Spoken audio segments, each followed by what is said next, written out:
Yeah. Now, Russian viewers, why are you still watching? I think I know why. So you can stop bugging our phones, hacking our emails, and invading defenseless nations just for a few minutes as we put the USSR in the spotlight. You know you're going to like it.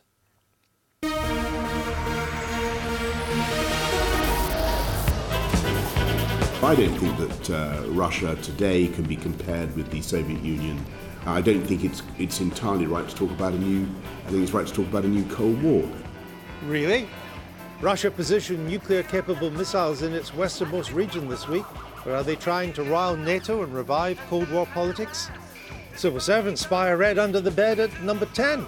They've reportedly banned smartwatches from cabinet meetings, fearing the Kremlin might use them to eavesdrop.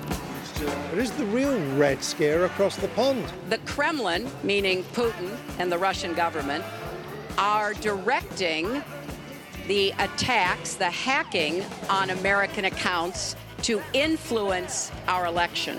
The Clinton camp has accused Russia of helping Donald Trump's presidential campaign by hacking her emails. Russian Foreign Minister Sergei Lavrov confirmed a cooling of relations in Bolshoi fashion this week. There are so many pussies around your presidential campaign on both sides that I prefer not to comment about this. Will frosty rhetoric on both sides of the Iron Curtain result in global conflict? For your dreams were on fire. Pop star Katie Melua spent her childhood in Georgia and returned there to make a new album. Should we finally shut up about the Cold War and celebrate Eastern European culture? Down to the wire. That was Katie Melua there. Katie's with us now. Welcome back to the programme. Thank you. Thanks for having me. You've gone back to Georgia, or your Georgian roots with this new single. You remember your time in the USSR? Well, I don't remember the actual USSR because I remember mainly after the USSR fell down. Right. And the sort of post-Georgia, after the breakdown of the Soviet Union. It was an interesting time. Yeah. Because basically the country's infrastructure came to a complete standstill.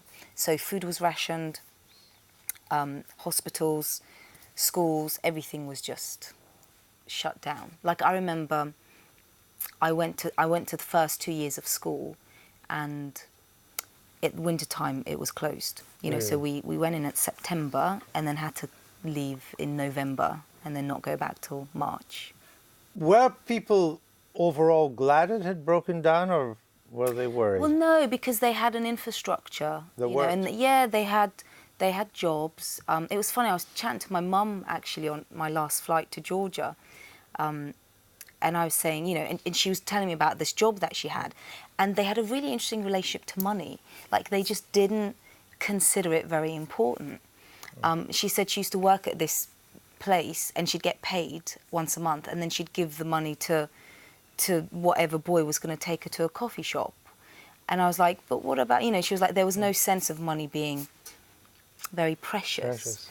So that was interesting. But at least they had the infrastructure. Perhaps not in Georgia, because that's got a very distinctive language, distinctive culture from the Russian one.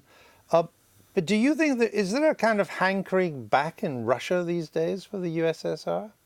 In Russia itself? In Russia itself. Gosh, I just wouldn't be able to tell you, to be honest. I assume there isn't in Georgia.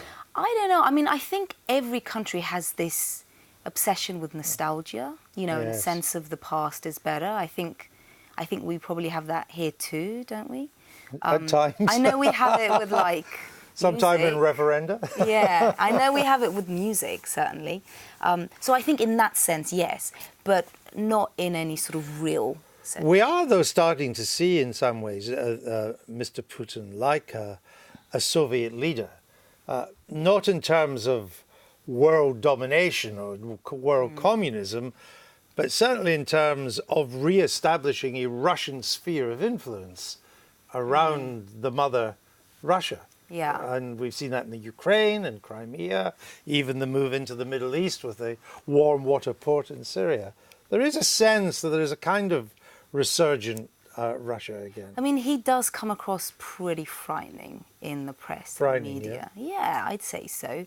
But I mean, I'm always a bit dubious about how things come across in the media, because I think what works on news stories and what people want to read are what makes a good story. Yeah. You know, and that tends to be things that are dramatic, that are horrifying, that are shocking or fascinating or odd. Do you think ordinary people want Russia to be great again, whatever that might mean? Of course, Russians, yeah, of course. Everyone Because wants they're their very own proud. country to be great, absolutely.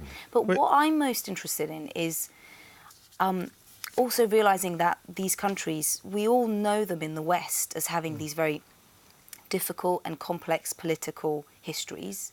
And, you know, they're shaded in quite a negative light. But, you know, Russia has had some of the most incredible cultural figures. Like, for example, Rachmaninoff. Indeed. You know, incredible composers, great writers, and that's what I'd like to celebrate. You kind of wonder whether we handled the post-USSR situation well, in that there was a chance to encourage a different kind of Russia, but in a sense it's been back to the future.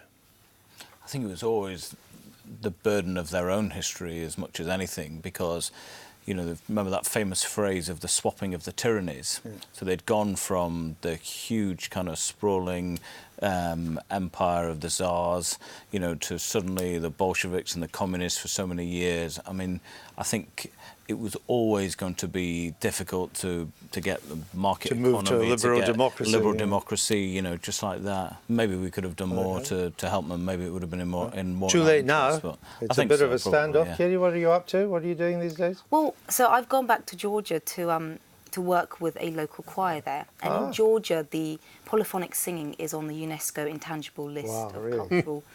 And we've made a record together. And it's a big deal to us, because living in the UK and having a chance to be in the music business here, which really rules the world. Yeah. I mean, I love the fact that Dylan got the Nobel Prize today. That's fantastic. Yeah. But it, you know, music really, I believe it rules the world. So I've made a new album. Well done.